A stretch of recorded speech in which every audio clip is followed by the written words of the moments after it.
In colonial times, À l'époque coloniale, en Amérique, la main-d'œuvre était très recherchée.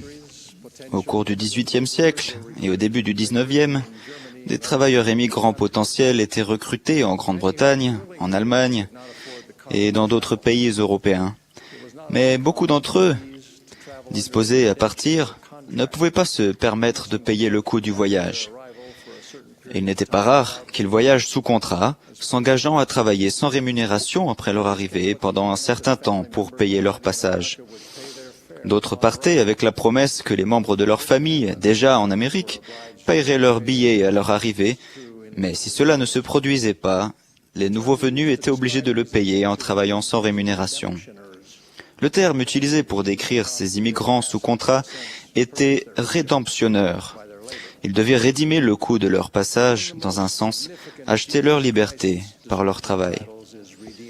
Rédempteur est l'un des titres les plus significatifs qui décrivent Jésus-Christ. Comme l'indique mon bref récit des rédemptionneurs immigrants, le mot rédimer signifie s'acquitter d'une obligation ou d'une dette. Rédimer signifie aussi racheter ou libérer, par exemple en payant une rançon. Si quelqu'un commet une faute, puis la corrige ou fait amende honorable, nous disons qu'il s'est racheté.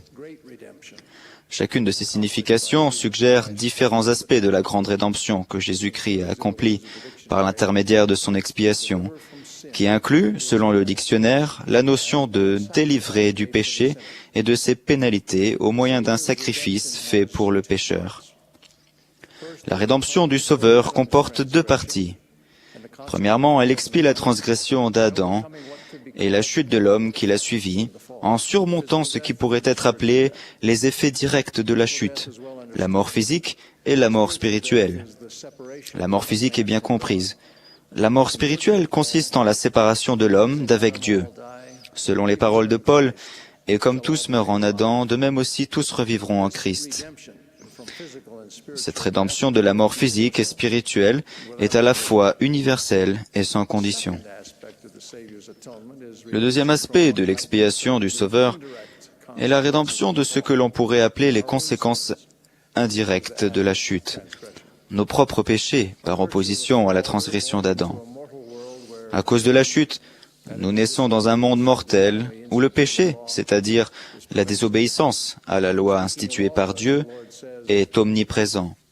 Parlons de nous tous, le Seigneur dit, « Lorsqu'ils commencent à grandir, le péché est conçu dans leur cœur, et ils goûtent à la mer afin d'apprendre à apprécier le bien.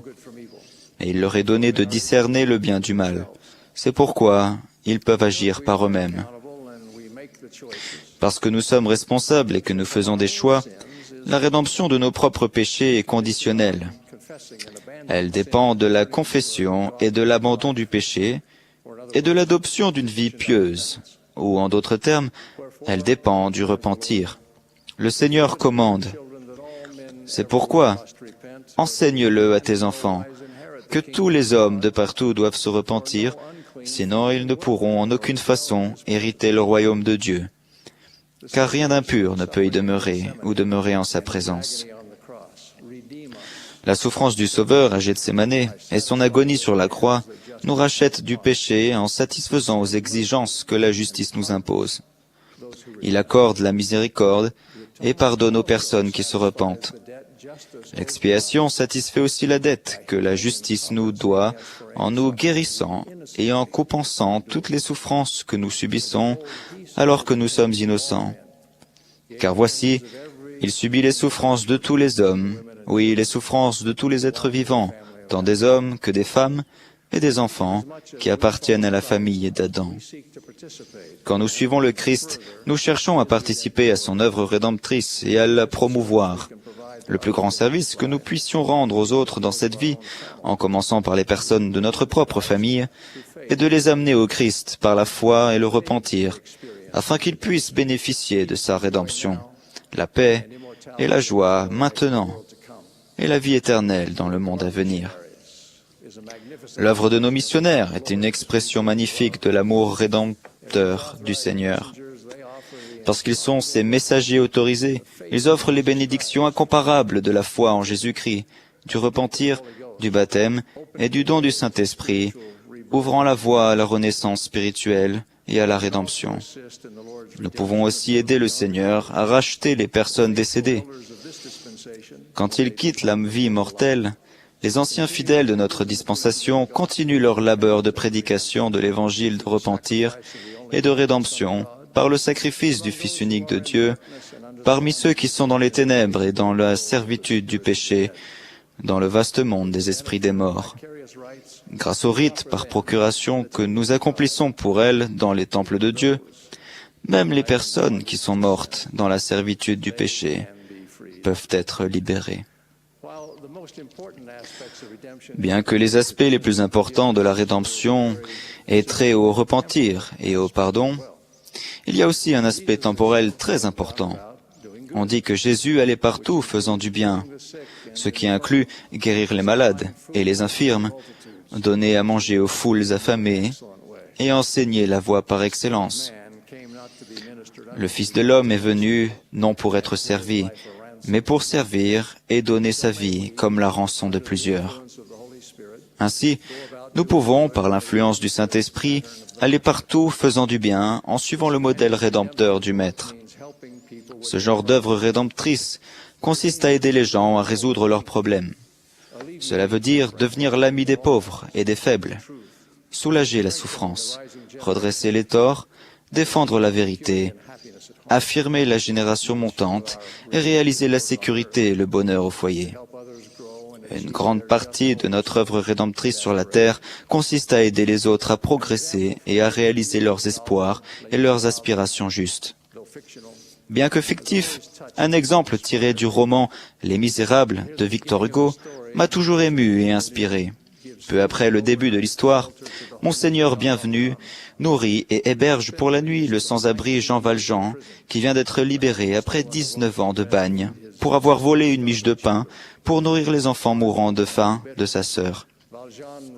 Endurci et aigri, Valjean récompense la gentillesse du Monseigneur Bienvenu en volant son argenterie. Peu après, arrêté par des gendarmes soupçonneux, Valjean soutient faussement que l'argenterie lui a été donnée.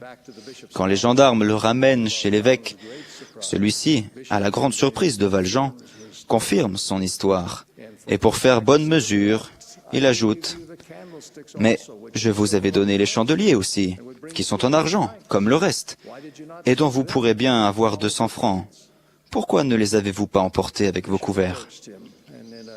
L'évêque s'approcha de lui et lui dit à voix basse « N'oubliez pas, n'oubliez jamais que vous m'avez promis d'employer cet argent à devenir un honnête homme. »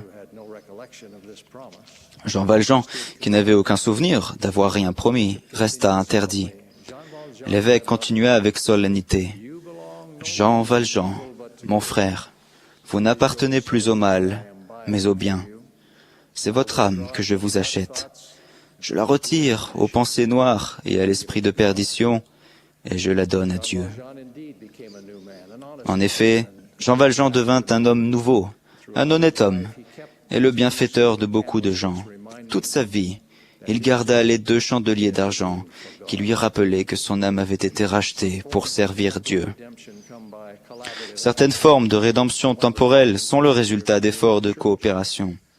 C'est l'une des raisons pour lesquelles le Sauveur a créé une église. Étant organisés en collèges, en auxiliaires et en pieux, en paroisses et en branches, nous pouvons non seulement nous instruire et nous encourager mutuellement dans l'Évangile, mais nous pouvons aussi mobiliser des gens et des ressources pour parer aux exigences de la vie. Les personnes qui agissent seules ou en groupe occasionnel ne peuvent pas toujours fournir une aide suffisante pour faire face à des difficultés plus grandes. En tant que disciples de Jésus-Christ, nous sommes une collectivité de saints organisés pour contribuer à répondre aux besoins des autres saints et de toutes les autres personnes que nous pouvons atteindre de par le monde. Depuis l'année passée, grâce à nos efforts humanitaires, 890 000 personnes dans 36 pays ont accès à de l'eau potable. 70 000 personnes dans 57 pays ont des fauteuils roulants. 75 000 personnes dans 25 pays bénéficient d'une meilleure vue. Et des gens dans 52 pays ont reçu une aide après des catastrophes naturelles. En collaboration avec d'autres pays, l'Église a contribué à vacciner quelques 18 millions d'enfants et à fournir les produits de première nécessité aux Syriens dans les camps de réfugiés de Turquie, du Liban et de Jordanie. Simultanément, en 2012, les membres de l'Église dans le besoin ont reçu des millions de dollars américains en offrande de jeûne et de l'assistance de l'entraide. Nous vous remercions de votre générosité. Tout cela ne tient pas compte des actes individuels de gentillesse et de soutien, dons de nourriture, de vêtements, d'argent, de soins et un millier d'autres formes de réconfort et de compassion, grâce auxquelles nous pouvons contribuer à l'œuvre de rédemption chrétienne. Quand j'étais enfant, j'ai vu ma mère sauver une femme dans le besoin.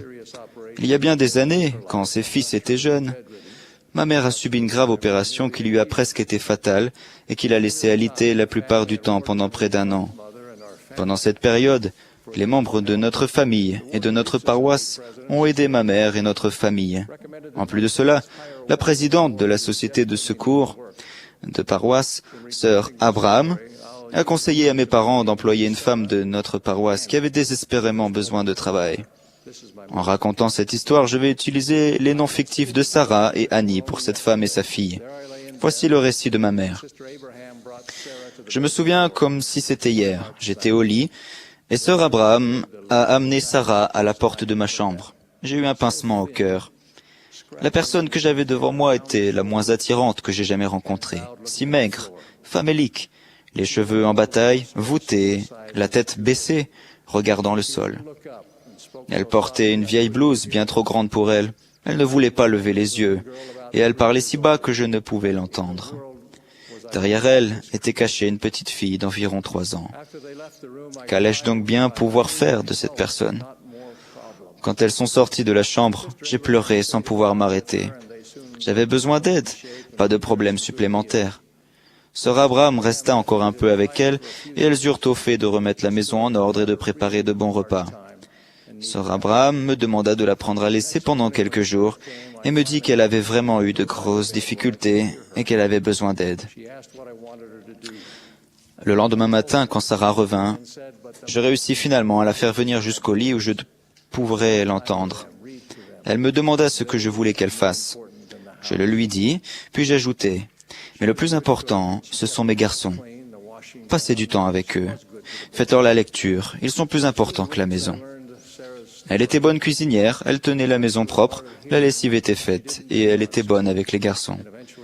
À mesure que les semaines passaient, j'ai appris l'histoire de Sarah.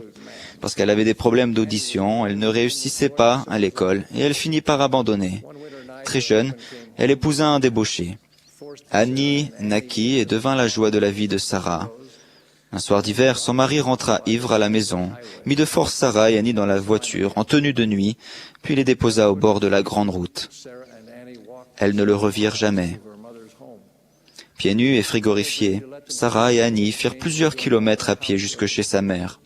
Celle-ci consentit à les garder, à condition qu'elle fasse toutes les tâches ménagères et la cuisine, et qu'elle s'occupe de son frère et de sa sœur qui étaient au lycée.